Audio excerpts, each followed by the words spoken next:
Hey guys, welcome back to the DWF. It's your host Dan WrestleFan here, and today's shout out goes to JFW Stage Creator. Today, we are going to be looking at his doing predictions for his episode of Monday Night Raw tomorrow, and it's this is a big one. So first, he's got a 30-man Royal Rumble.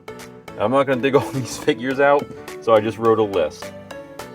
Entrant number 1, Seth Rollins. Number 2, I don't know if these are in order, but he's got Seth, AJ, Roman, Finn, Solo, Pat McAfee, Big E, which is why the Big E's there, Grayson Waller, Otis, Ricochet, Jon Moxley, Jimmy Uso, Johnny Gargano, Brody Lee, Tyson Kidd, Stone Cold Steve Austin, Undertaker, Bobby Lashley, that's what that says, I just scribbled it, Braun Strowman, Randy Orton, John Cena, Bray Wyatt, The Rock, Bronson Reed, Jeff Hardy, LA Knight, Steiner, I had to put Scott because I couldn't remember which one, Scott Steiner, Logan Paul, Omos, and Rey Mysterio. Guys, if this is in order, I'm going to tell you right now, I really like The Rock coming in at number 23.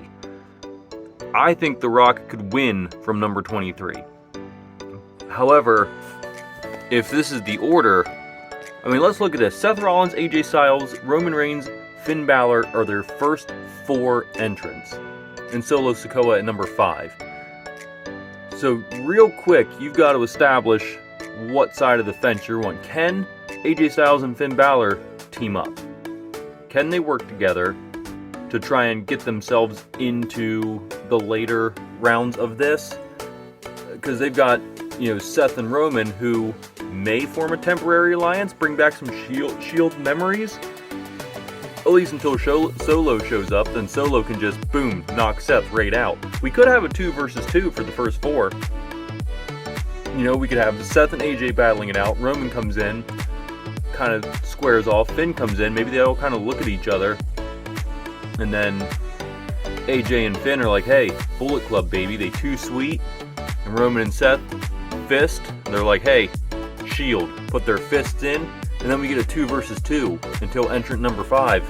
Solo comes in, boom, Samoan Spike, followed by a Superman punch right to Seth, knocking him right over the ropes. And then you've got Bloodline versus Bullet Club till Pat McAfee comes in and just gets goofy and, could take out everyone.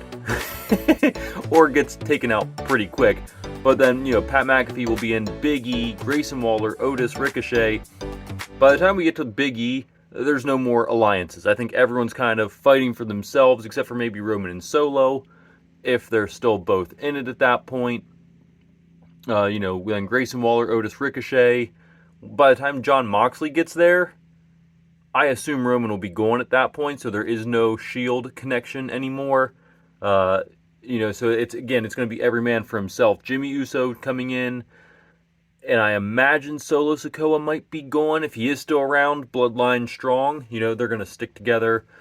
Then Johnny Gargano, Brody Lee, Tyson Kidd. I don't think any of them really have a chance to win it. I could be wrong, but they're still really early. Once we get into the back half, though, Stone Cold Steve Austin, followed by Undertaker, 2 of the biggest legends to ever grace the squared circle. They're going to clean house. Those 2 are going to clean house, and I think it'll just be the 2 of them by the time Bobby Lashley, or by the time that Strowman, it is either going to be Austin and Taker before Lashley comes out, or it's going to be Austin, Taker, Lashley by the time Strowman gets out. I just don't see them waiting around, taking their time. I think they're just going to go clean house, empty that ring, and just say, hey, the big boys are here to play. That's what it's gonna be. The big boys here to play, here to stay. Then Randy Orton's gonna come in, followed directly by John Cena, then Bray Wyatt, and then The Rock. You have another powerhouse of 4 people coming in who are going to just cause havoc. I don't know if Austin and Taker are gonna have enough gas left in the tank by the time The Rock gets there. They'll probably still be in. At least one of them, if not both of them, will still be in by the time The Rock gets there. But then The Rock is he's going to clean up pretty well. His biggest threats are going to be Randy Orton and John Cena. But then after that, Bronson Reed, Jeff Hardy, LA Knight, Scott Steiner, Logan Paul, Omos, and Rey Mysterio. A lot of these guys, well, not a lot of these guys, but Jeff Hardy, Rey Mysterio, they've got the legacies, they've got the careers, but they made a lot of their careers on high-risk moves. I don't think high-risk moves are going to take The Rock out of a Royal Rumble. So if this is the order, guys, I think it's got to be The Rock, right? That's my guess. I mean, Cena or Orton. It's got to be Rock or Cena. I mean, they have pretty good spots in the. If this is the order, I think they have pretty good spots. It's got to be The Rock or Cena. One of them. I just don't know if Austin and Taker have enough to last that long. I don't know. It's got to be Rock or Cena. Anyways, moving on from that, we have the challenger, main event Jey Uso, is going to be taking on the champion, Damian Priest. I don't know if this is for the title or not. I don't know if any of these are title matches. If this is the case, call me crazy. I kind of like Jey Uso. As much as I love Judgment Day, I'm a huge Judgment Day mark. I'm a Damian guy because he's Judgment Day. But I just have this feeling Jey Uso is, like, he's ready for his title shot. He is ready to be the champion. He's ready to run the show, right? And I think Jey Uso could be a great guy to run a brand. Like, he's got all the hype right now. So give him a shot, see how it goes. If it doesn't work, no problem. No problem at all. You just put him in another match, and he can't win them all, right? So if Jey Uso is not your guy, then you just keep putting him in matches until he loses. But I think Jey Uso takes this championship, and he's going to run with it, saying, you know what, Mondays, this is my show now. My brand, my show. Damian, you got to go chase those tag titles with Finn again. All right, moving right along, we have the challenger. Guys, please don't laugh at this too much. So I found out what happened to my Shane McMahon. I actually have him demolished to use for parts, but that's okay. We have Robo Shane. Oh God, all the pieces are falling off. I can't keep anything together. Here's my Robo Shane.